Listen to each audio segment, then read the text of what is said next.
Welcome. Thank you for being here and listening to my video. Please make yourself comfortable and if possible, have a pen and a paper with you to take notes. In this way, you can really arm yourself against the various tactics of manipulators. To make the content more digestible, I have split what I have to say into two parts.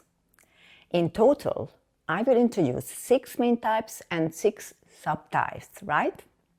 Hey, if you are new to my YouTube channel, please subscribe so you will get notified each time I publish a new video. My name is Marianna Mona Dezső. I'm a clinical psychologist, cognitive behavioral therapist, and a life coach. Today, I will introduce you to some typical cunning and tricks manipulators often use. More specifically, I'll talk about 3 types of manipulation and explain how to recognize them. In part 2, I will cover the 4th, 5th, and 6th major types of manipulation, and then give you some useful advice on exactly what skills you need to develop in order to be able to recognize and counteract the various types of manipulation. I'll also outline in each part what the manipulator's game is. I have tried to compile the points in a way that is easy for everyone to understand. It is a fact that manipulation is often present in unhealthy relationships and used as a tool to achieve individual goals and to gain and keep power. Let's start with the first type. The first type of manipulators are those who seek to gain superiority by making you feel inferior. This is how they make you feel insecure and doubt your own competence. The manipulator will use targeted criticism, public humiliation, mockery, and unpleasant surprises to make you react unexpectedly. Imagine he arranges a birthday party for you, but fails to tell you that the guests will be waiting for you when you arrive home. You fall through the door dead tired after a long day at work.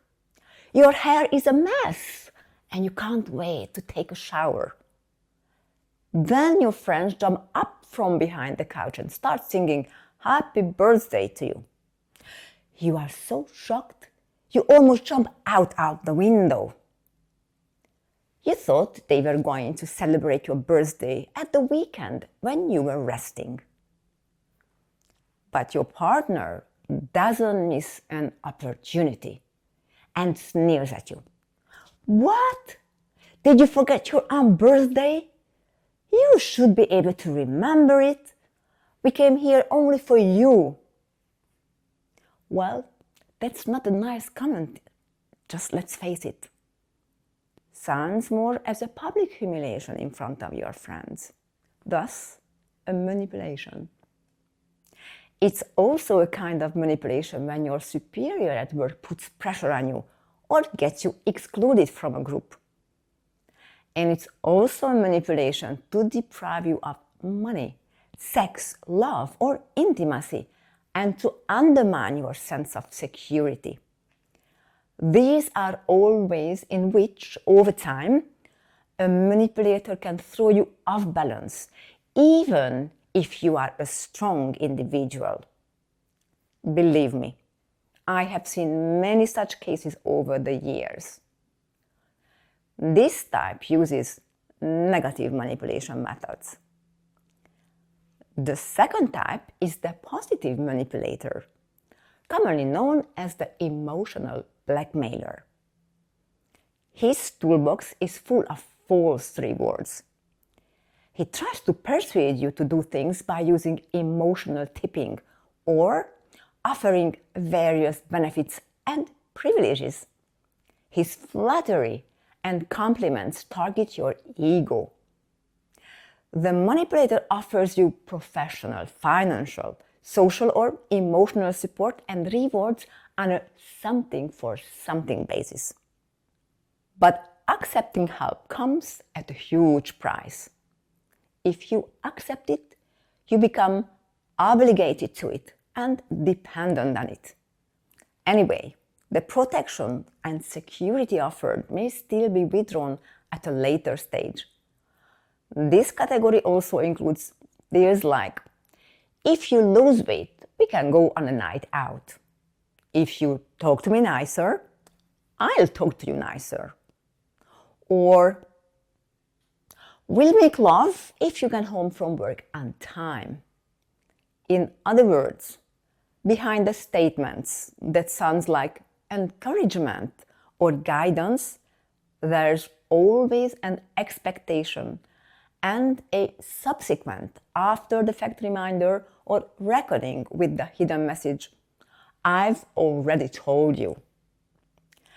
Basically, this type of manipulation often takes the form of, I will only do it if you do it first. Or, until you, I will, blah, blah, blah. This is worth writing down. I will repeat the two typical phrases.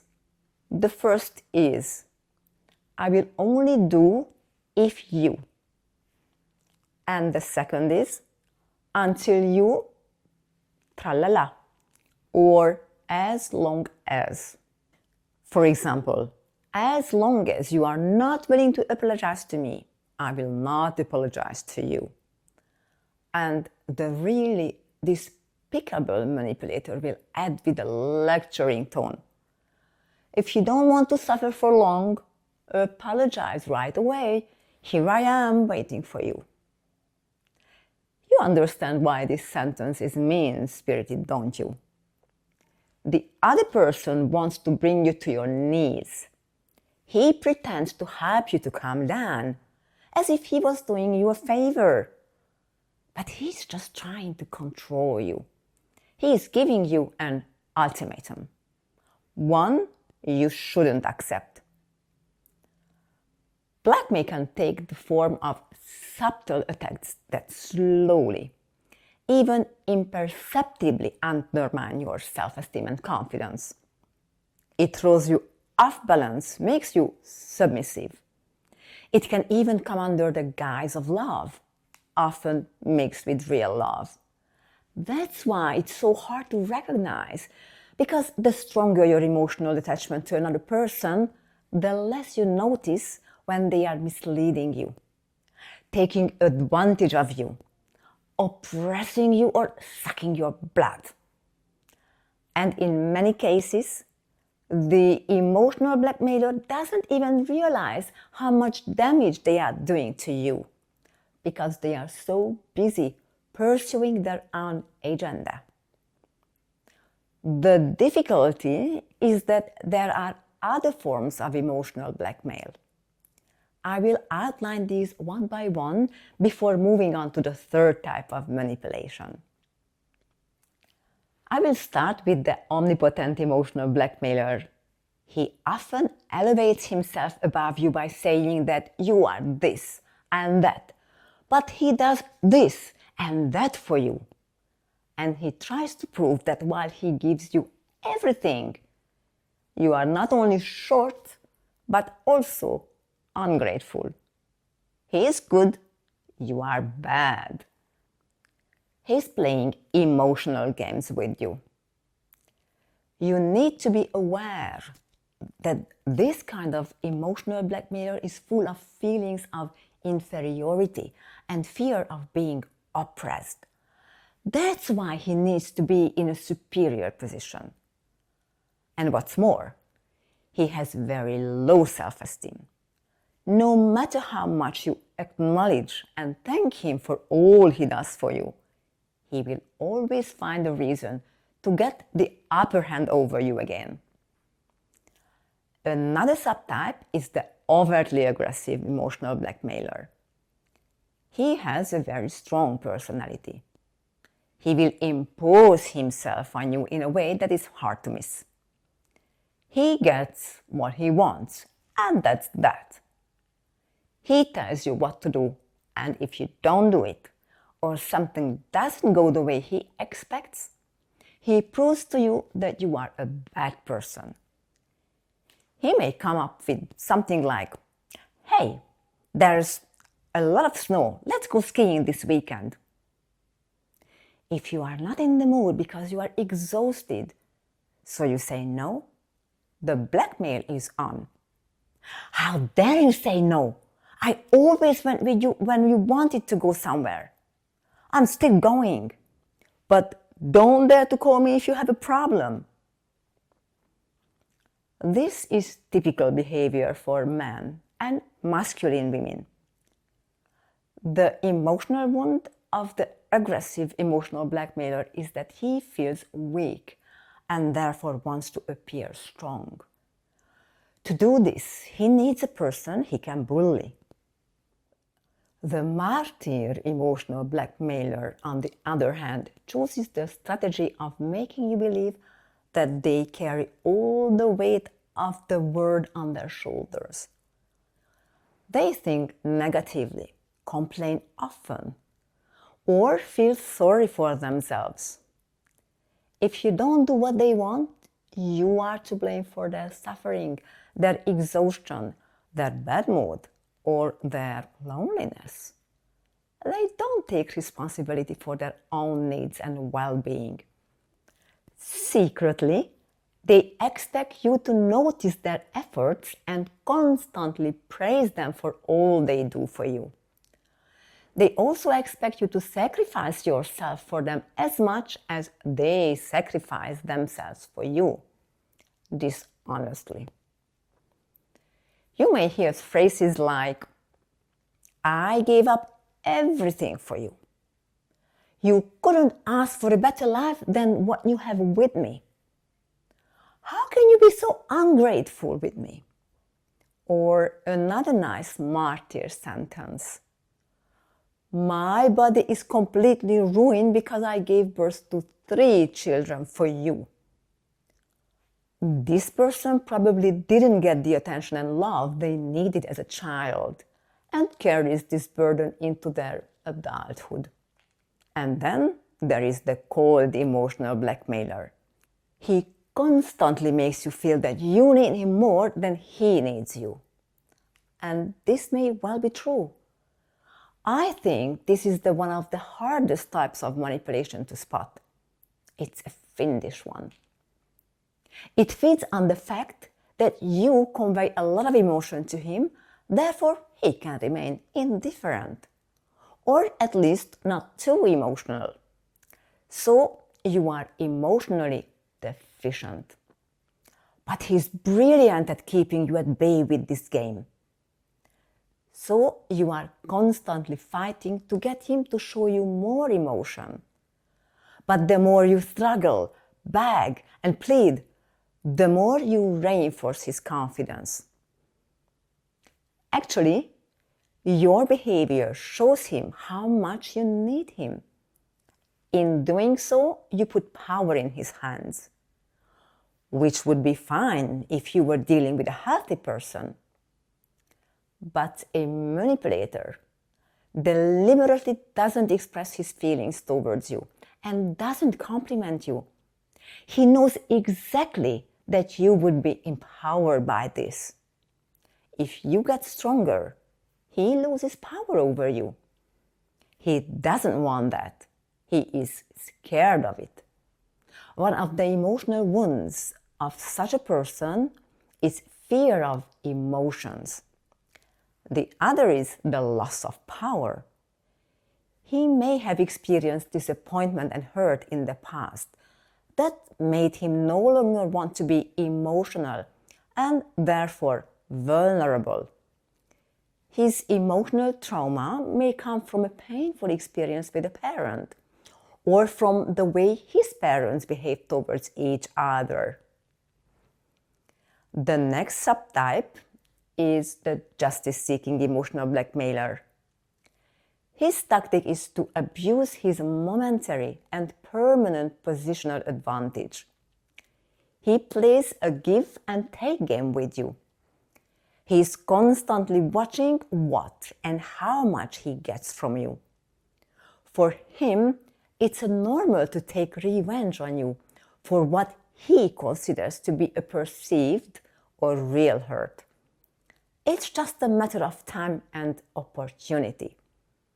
His punishment is most often carried out in a passive-aggressive way.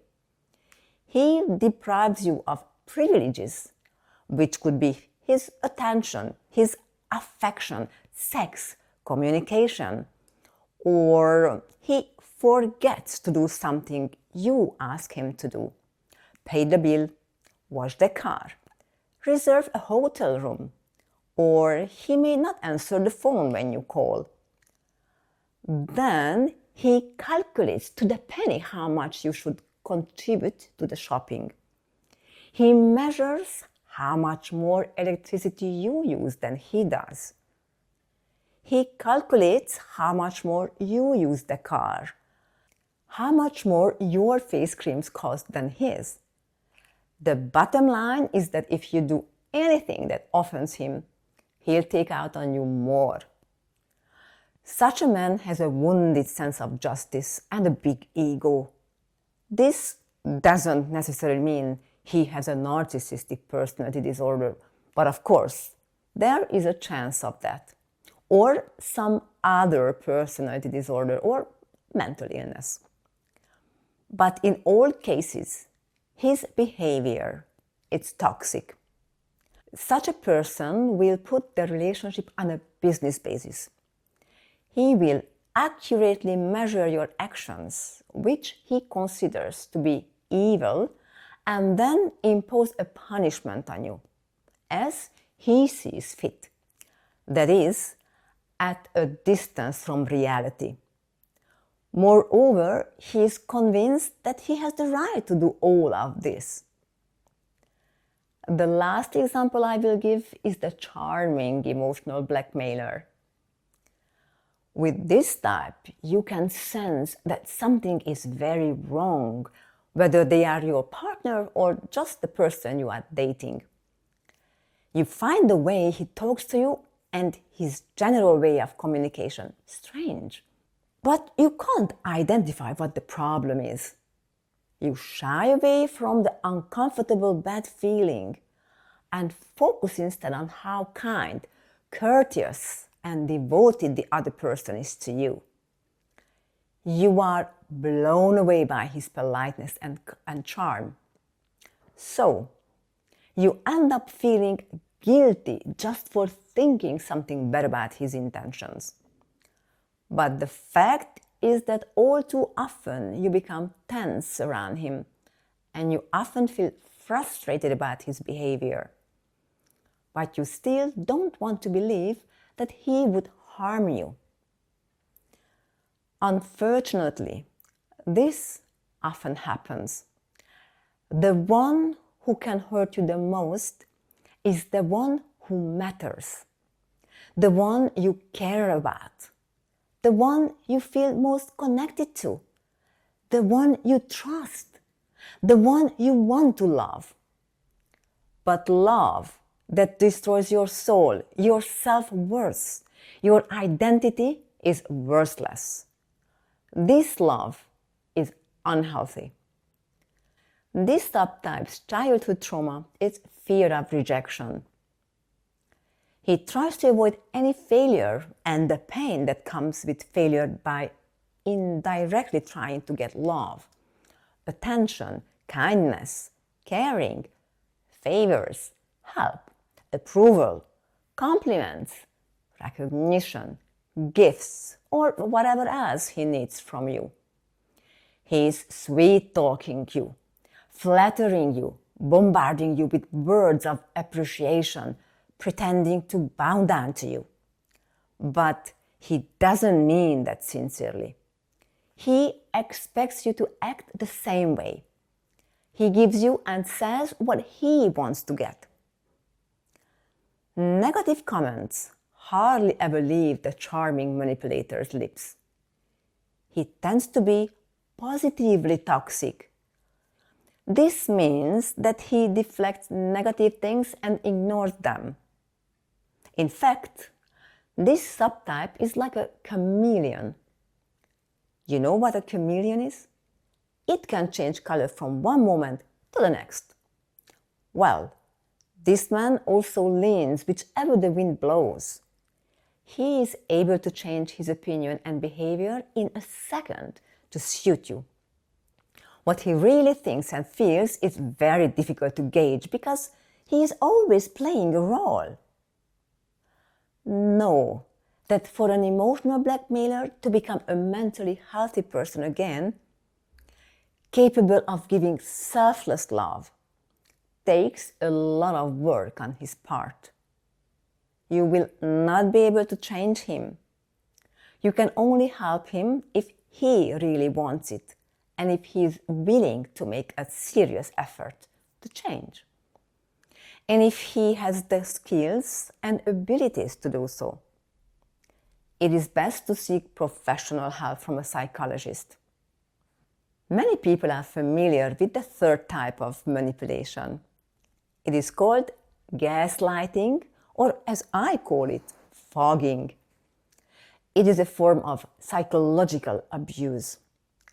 The aim of the abuser is to try to create self-doubt and confusion in their victim. The gaslighter seeks power and control. He therefore distorts reality and forces the other person to question his own judgment and intuition. He undermines the other person's perception of reality. Just to give you an example, let's say someone does or says something hurtful and then denies completely that it happened. The victim starts to question their instinct and relies more and more on the version created by the abuser. This also increases the sense of dependence on the abuser.